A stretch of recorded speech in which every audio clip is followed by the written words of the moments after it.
They say you can never truly go home again. But what they don't tell you is that sometimes you return not as the person who left, but as the architect of your own resurrection. The taxi pulled up to the Sterling Grand, and for a moment, I just sat there, staring at the glittering facade that stretched toward the Chicago sky.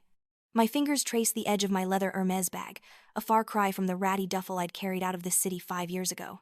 The driver cleared his throat, and I handed him a crisp $100 bill, waving away the change. Some habits die hard. Growing up poor teaches you that money is never just money. It's freedom. It's respect. It's the difference between being seen and being invisible. I stepped onto the sidewalk, my Louboutin heels clicking against the concrete with a confidence that felt both earned and alien. The October wind whipped off Lake Michigan, carrying with it the scent of autumn and memories I'd spent years trying to bury. Mom had called 3 weeks ago, her voice trembling with that particular brand of forced cheerfulness she reserved for uncomfortable conversations. A birthday party at the Sterling Grand. Nothing fancy, she'd said. Just family. The lie had been transparent even through the phone line. Nothing with Brianna was ever just family. The lobby doors swung open before I could reach them, and I was immediately enveloped in the kind of opulence that used to make me feel like an imposter. Marble floors stretched toward a ceiling adorned with crystal chandeliers that probably cost more than my childhood home. Everything gleamed with that particular sheen that only obscene wealth can produce. I designed half of this interior, pored over every detail during late nights in my Manhattan office, but walking through it now felt surreal. The irony wasn't lost on me. Then I saw them. Brianna stood in the center of the lobby like she owned it, which, in her mind, she probably did. Her designer dress, something aggressively expensive and utterly tasteless, clung to her frame as she threw her head back in exaggerated laughter. Daniel stood beside her, my stepfather looking older and grayer than I remembered, his hand resting possessively on Brianna's shoulder. Melissa, her ever-present shadow, hovered nearby, phone in hand, probably documenting every moment for social media. The whole tableau screamed desperation, masquerading as success. Brianna's eyes found mine before I could decide whether to approach or retreat. For a fraction of a second, something flickered across her face. Surprise? Fear? Then her features rearranged themselves into that familiar expression of contempt mixed with theatrical delight. "Oh God, Chloe Miller!" She practically shrieked, her voice carrying across the lobby with the subtlety of a foghorn. "You actually had the nerve to show your face here? I thought that ratty old bag of yours got thrown out of the city years ago." The words were designed to cut, to reduce me back to that scared 22-year-old who'd left Chicago with nothing but shame and a one-way bus ticket. Every eye in the lobby turned toward us, and I could feel the weight of their judgment, their curiosity. This was what Brianna lived for, the public humiliation, the performance of dominance. I took a breath, let it settle in my lungs, and smiled. Not the uncertain, apologetic smile of my youth, but something sharper, more deliberate. "You haven't changed, Brianna." Still using cheap words to mask the emptiness inside. Her smile faltered for just a moment, and I savored it. 5 years ago, I would have shrunk away, apologized, maybe even cried. 5 years ago, I was still trying to earn love from people who saw me as nothing more than an inconvenient reminder of my mother's choices. Brianna's face flushed, that telltale red creeping up her neck that signaled she was about to escalate. She stepped forward, deliberately closing the distance between us with aggressive intent. Before I could react, she shoved me, hard enough that I stumbled backward, my heel catching on the marble. My bag fell, its contents spilling across the pristine floor. The sound of expensive lipstick and my phone scattering seemed to echo in the sudden silence. "Oops," Brianna said, her voice dripping with false concern. She stepped forward, her heel coming down deliberately on my bag, grinding against the leather with theatrical carelessness. So clumsy of me. I looked up at her from where I'd steadied myself, and something cold and familiar settled in my chest. This was who she'd always been. This was what I'd escaped. And suddenly, the anger I'd carried for 5 years transformed into something clearer, sharper. Pity. I didn't respond. Instead, I slowly, deliberately, knelt down and began gathering my things. Each movement was measured, unhurried, refusing to give her the satisfaction of seeing me rattled. I picked up my bag, examined the scuff marks she'd left on the leather, and stood with the kind of grace that comes from knowing your worth isn't determined by someone else's cruelty. That's when I heard his voice. "Chloe, my dear. Finally. I've been waiting for you." Harrison Montgomery cut through the lobby like he owned it because, well, he mostly did. The hotel's managing director and majority stakeholder, he'd been my mentor, my advocate, and the first person who'd seen potential in the scared young woman who'd shown up at his Manhattan firm 5 years ago with nothing but a portfolio and desperation. He reached me before Brianna could process what was happening, pulling me into a warm embrace that felt paternal and protective. The lobby, which had been watching our confrontation with barely concealed interest, suddenly buzzed with whispered speculation. "Your penthouse suite is ready," Harrison continued, his voice pitched loud enough to carry. "I've had the staff prepare everything according to your specifications. The board is absolutely thrilled you made time in your schedule for this visit. They're eager to discuss the expansion plans." I watched Brianna's face drain of color, watched understanding dawn slowly, painfully. Her mouth opened, closed, opened again. Daniel looked confused, his eyes darting between Harrison, me, and Brianna. Melissa had actually dropped her phone. "Thank you, Harrison." I smiled at him warmly, then let my gaze drift to Brianna, cool and assessing. I wouldn't miss it for the world. Penthouse? Brianna's voice came out strangled, barely above a whisper. I didn't answer. Instead, I tucked my bag under my arm, inclined my head slightly to Harrison, and walked toward the private elevators without looking back. But just before the doors closed, I allowed myself one glance over my shoulder. Brianna stood frozen in the middle of that glittering lobby, her face a mask of confusion and dawning horror. It was, I had to admit, a rather satisfying image. The penthouse was everything I'd imagined when I designed it. Floor-to-ceiling windows offered a panoramic view of Chicago, from the glittering expanse of Lake Michigan to the architectural jewels that made up the skyline. The afternoon light painted everything gold, and for a moment, I just stood there, breathing it in. This view, this space, this life. I'd built it myself, brick by brick, design by design, late night by late night. My phone buzzed. "Mom, of course." "Honey, are you here? The party starts in an hour." "Brianna said she saw you." I stared at the message, feeling that familiar tug of obligation and love tangled together. Mom had never been cruel, just weak. She'd chosen survival over protection, comfort over courage. I understood it intellectually, had even forgiven it mostly, but that didn't erase the years I'd spent being treated like a second-class citizen in my own family. "I'll be there," I typed back. Looking forward to it. The lie tasted bitter, but some performances were necessary. I spent the next hour preparing, not just my appearance but my armor. I chose a black Valentino gown, something elegant and understated that whispered wealth rather than screaming it. My hair went up in a classic chignon, diamond studs in my ears, minimal makeup. I wanted to look powerful but not trying too hard. Brianna always tried too hard. The rooftop terrace had been transformed into something out of a fairy tale, if fairy tales featured passive-aggressive family dynamics and champagne that cost more per bottle than some people's monthly rent. String lights crisscrossed overhead, creating a canopy of stars against the darkening sky. Tables draped in white linen dotted the space, and a jazz quartet played softly in the corner. It was beautiful, expensive, and completely hollow, just like Brianna. I arrived fashionably late, timing my entrance for maximum impact.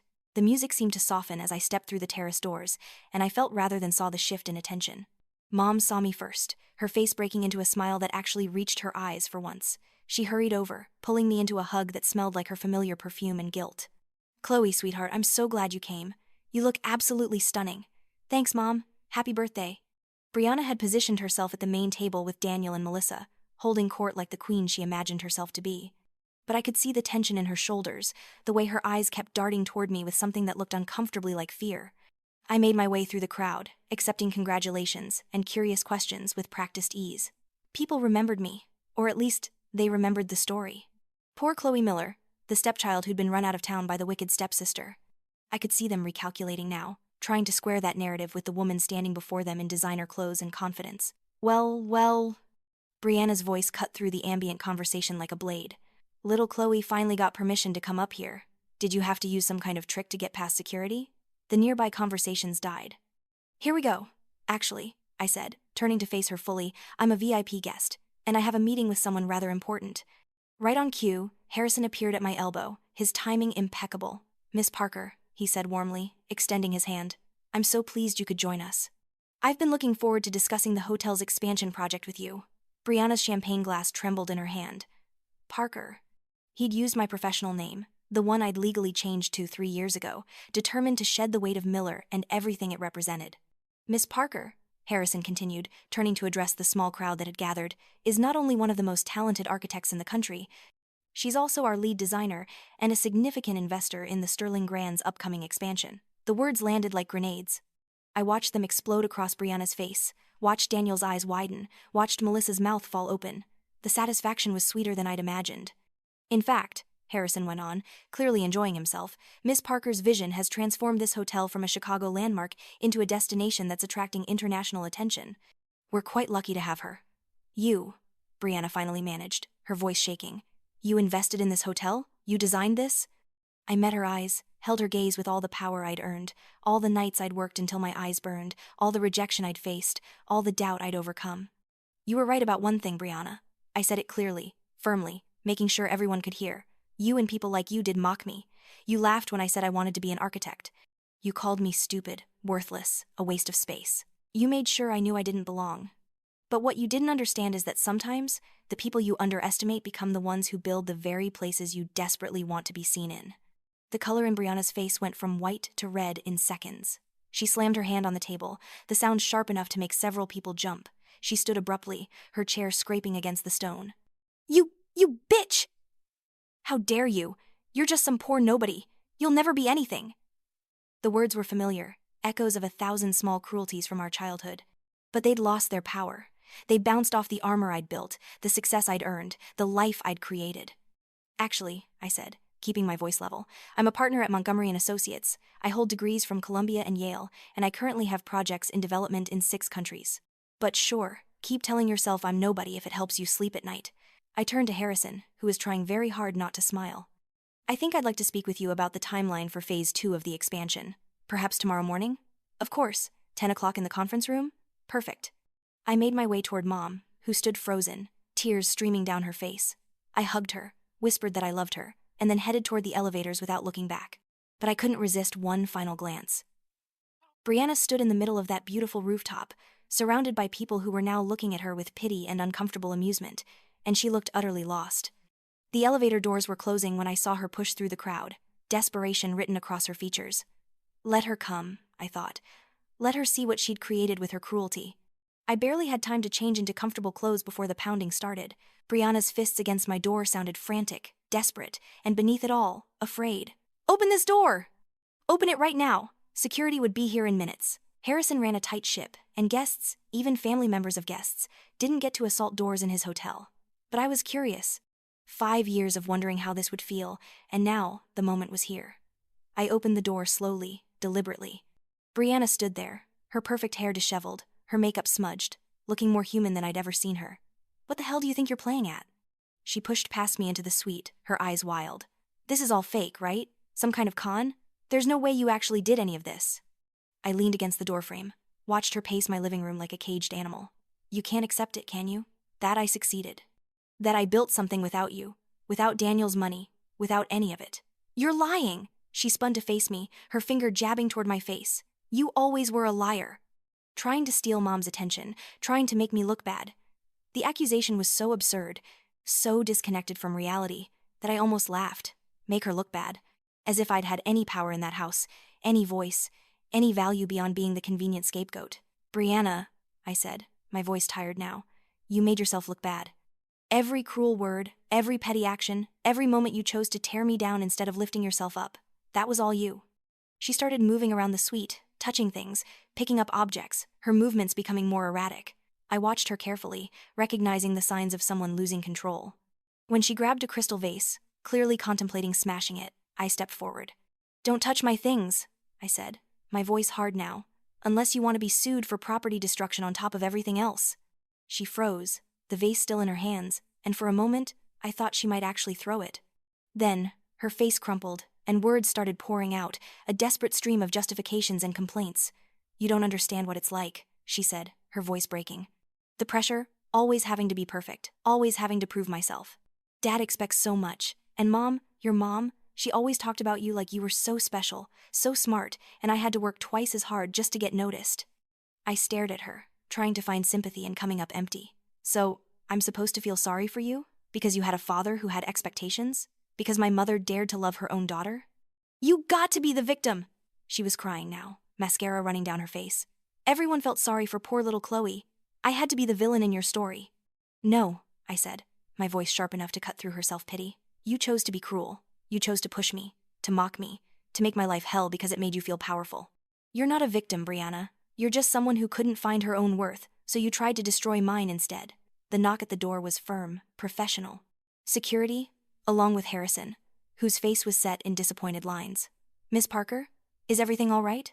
I looked at Brianna, really looked at her. She stood in the middle of my beautiful suite, her facade completely shattered, and I felt nothing. Not anger, not satisfaction, just exhaustion. Mr. Montgomery, I said calmly. Miss Sterling was just leaving. Perhaps you could arrange an escort. Of course. He stepped aside, gesturing for security to enter. Miss Sterling, I'm afraid your behavior tonight has been completely unacceptable. We'll be reviewing all contracts associated with your stepfather, and I must ask you to leave the premises immediately. Brianna's face went from red to white so fast I thought she might faint. You can't. Daniel will. Mr. Sterling's contracts are month to month, Harrison said coolly, and contingent on behavior standards that you've violated. I suggest you take this up with him. As security escorted her out, Brianna turned back one last time.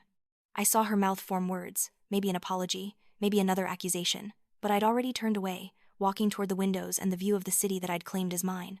My phone rang. Daniel. I let it go to voicemail. Then it rang again. And again. The 5th time, I answered. Chloe, please. His voice was desperate. You have to fix this. Brianna didn't mean any harm. She's just under a lot of stress. If I lose this contract, I'm not fixing anything, I said calmly. Brianna made her choices. You made yours when you let her treat me like garbage for years. Those choices have consequences. I hung up before he could respond, blocked the number, and felt something in my chest finally release. The next morning dawned clear and bright, Lake Michigan glittering like scattered diamonds in the early light. I dressed carefully for the board meeting, armor in the form of a Tom Ford suit and determination. This was my territory now, my domain, and I was going to make sure everyone understood that. The conference room was already filled when I arrived. Harrison at the head of the table, surrounded by board members and investors I'd been courting for months. We went through the agenda methodically, discussing expansion plans, renovation schedules, financial projections. I presented my designs with the confidence that came from knowing they were brilliant, from knowing I'd earned my place at this table. We were mid-presentation when the receptionist's voice crackled through the intercom. Mr. Montgomery, I'm sorry to interrupt, but there are people here insisting they need to see Miss Parker. They say it's urgent. Harrison looked at me, eyebrows raised. I knew before he said their names. Of course they were here. Send them in.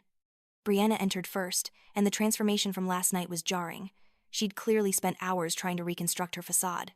Perfect makeup, expensive clothes, hair styled to within an inch of its life. But her eyes gave her away. Red-rimmed, desperate, afraid. Daniel followed, looking like he'd aged a decade overnight. I'm sorry to interrupt, Brianna said, and I had to give her credit. Her voice only shook slightly. I need to speak with Chloe. Please, it's important. The board members looked uncomfortable, clearly unsure how to handle this family drama invading their business meeting. Harrison looked ready to have them thrown out, but I held up a hand. It's all right, I said. Let's hear what they have to say. Brianna stepped forward, and I could see the effort it took her to keep her composure. I owe you an apology. What I did last night, what I've done over the years, it was wrong. I was wrong. I let jealousy and insecurity turn me into someone cruel, and I hurt you deeply. I'm sorry. The words sounded rehearsed, probably were, but there was something underneath them, something raw and real that I hadn't expected. Daniel cleared his throat. Chloe, I should have protected you better. I should have stood up for you.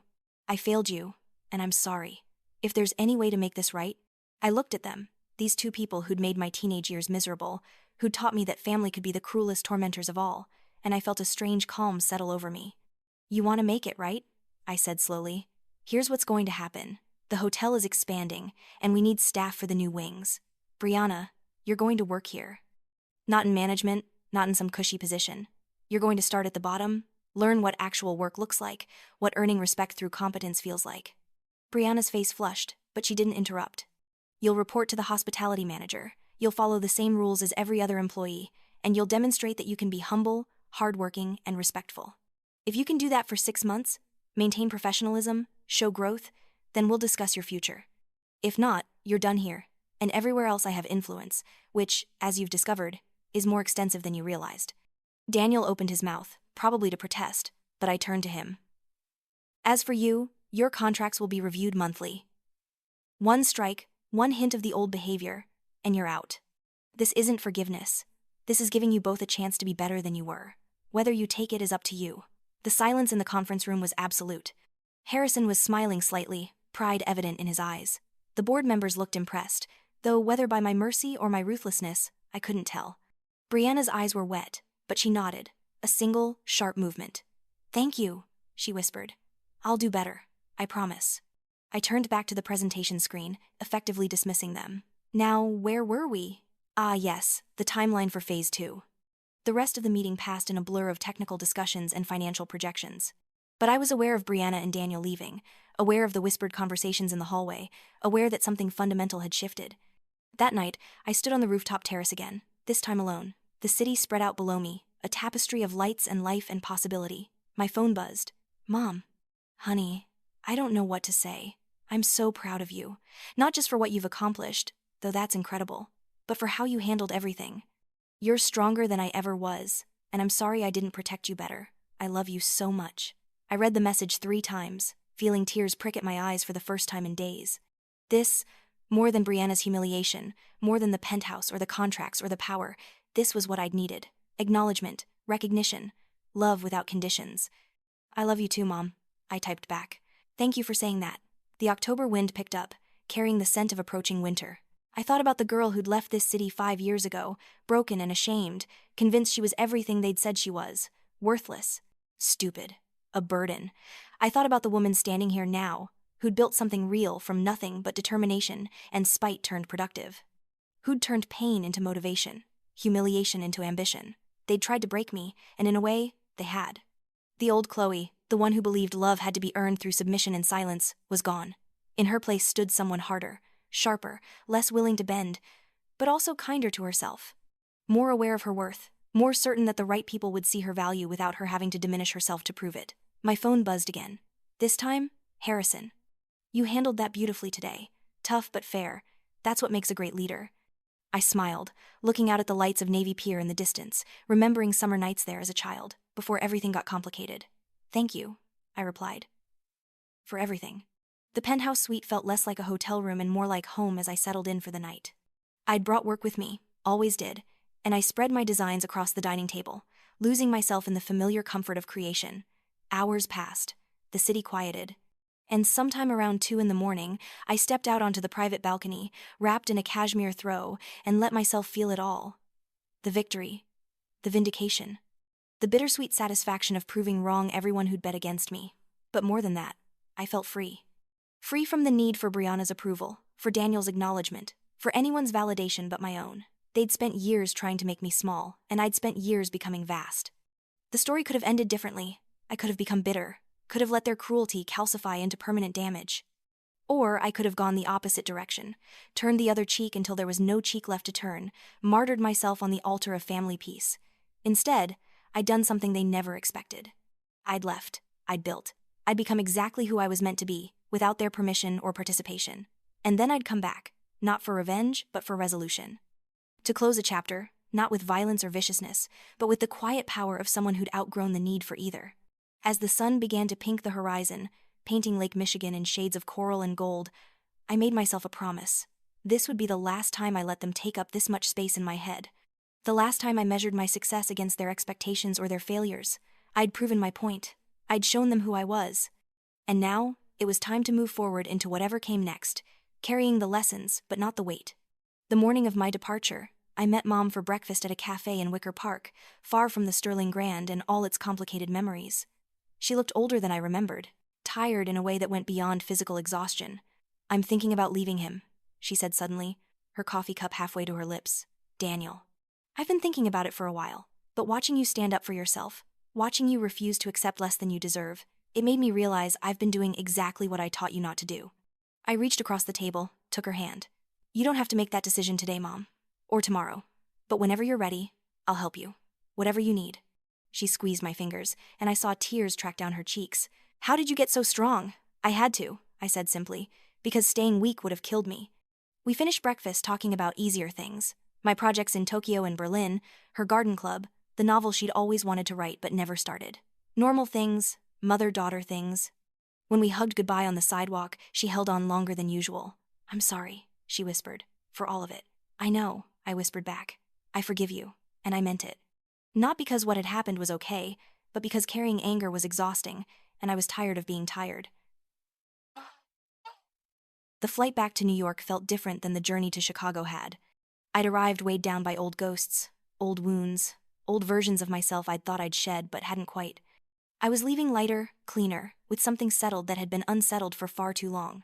As we lifted above Chicago, I looked down at the city that had given me so much pain and, in a strange way, so much purpose. Without Brianna's cruelty, would I have worked so hard? Without Daniel's indifference, would I have become so self-reliant? Without those years of being underestimated, would I have developed such an unshakable sense of my own worth? The answer was uncomfortable. Maybe not. Maybe I needed to be broken to learn how to rebuild myself better.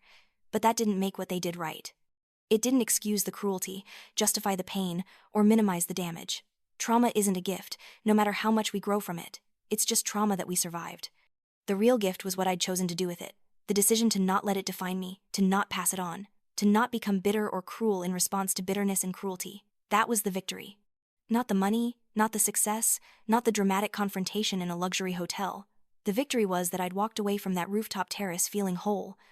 3 months later, I got an email from Brianna. Short, awkward, clearly written and rewritten multiple times. I wanted you to know I'm still working at the hotel. It's hard, harder than I thought it would be, but I'm learning a lot. About work, about people, about myself. I'm not asking for forgiveness or friendship or anything. I just wanted to say thank you.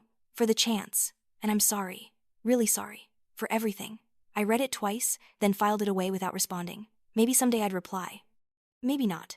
Either way was okay. Harrison called weekly with updates. The expansion was ahead of schedule. The designs were being featured in architectural magazines. And Brianna, surprisingly, was actually doing well.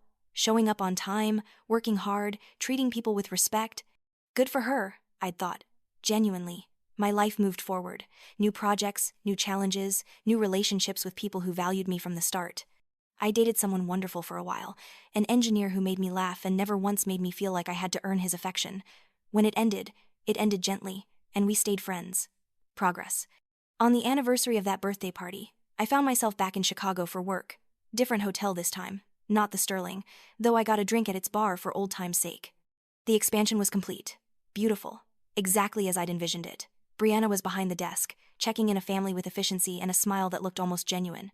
She saw me, froze for a second, then gave a small nod of acknowledgement. I nodded back. We didn't speak. Didn't need to. That night, I walked along the lake shore, the water stretching black and infinite toward an invisible horizon. The October wind was cold, but I didn't mind. I'd always loved this time of year, the edge between seasons, the reminder that change was constant and necessary. I thought about the Chloe who'd left 5 years ago, and the Chloe who'd come back, and the Chloe who stood here now. 3 versions of the same person, each valid, each necessary, each part of a journey that was still unfolding. They'd wanted me to stay small, stay broken, stay grateful for scraps of affection and recognition. Instead, I'd become expansive. I'd built cathedrals while they were still arguing about who owned the stones. And the best part, the truest victory, was that it didn't matter anymore whether they acknowledged it or not. I knew who I was. I knew what I'd accomplished. I knew my worth wasn't tied to their perception or approval.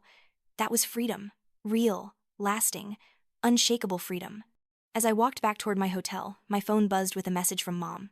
She'd left Daniel, filed for divorce, was moving into a small apartment near the lake, was scared but excited. Was asking if I'd help her pick out furniture. I smiled, typing back immediately. Of course. I'm in town now, if you want to start looking tomorrow. Her response was almost instant. I'd love that. Thank you, sweetheart. Tomorrow would be about new beginnings, about helping someone I loved find the courage I'd found years ago. Tonight was about standing in the cold wind off Lake Michigan and acknowledging everything that had brought me to this moment. The pain and the triumph, the breaking and the rebuilding, the girl I'd been and the woman I'd become. They'd tried to write my story, tried to make me the villain in their narrative or the victim in mine. But I'd taken the pen from their hands and written something better, something true, something entirely my own. And that, I thought as I walked through the glowing streets of the city that had once broken me, was the only revenge worth having. Not humiliation or punishment or making them hurt the way they'd hurt me. Just living well, just becoming who I was meant to be, just refusing to let their darkness dim my light. The city lights reflected off the lake, and somewhere in the distance, I could hear music, laughter, the sound of life being lived. I breathed it in, all of it, and let it fill the spaces that had once been occupied by pain. I'd come home, not to the place, but to myself, and that was the only home I'd ever really needed.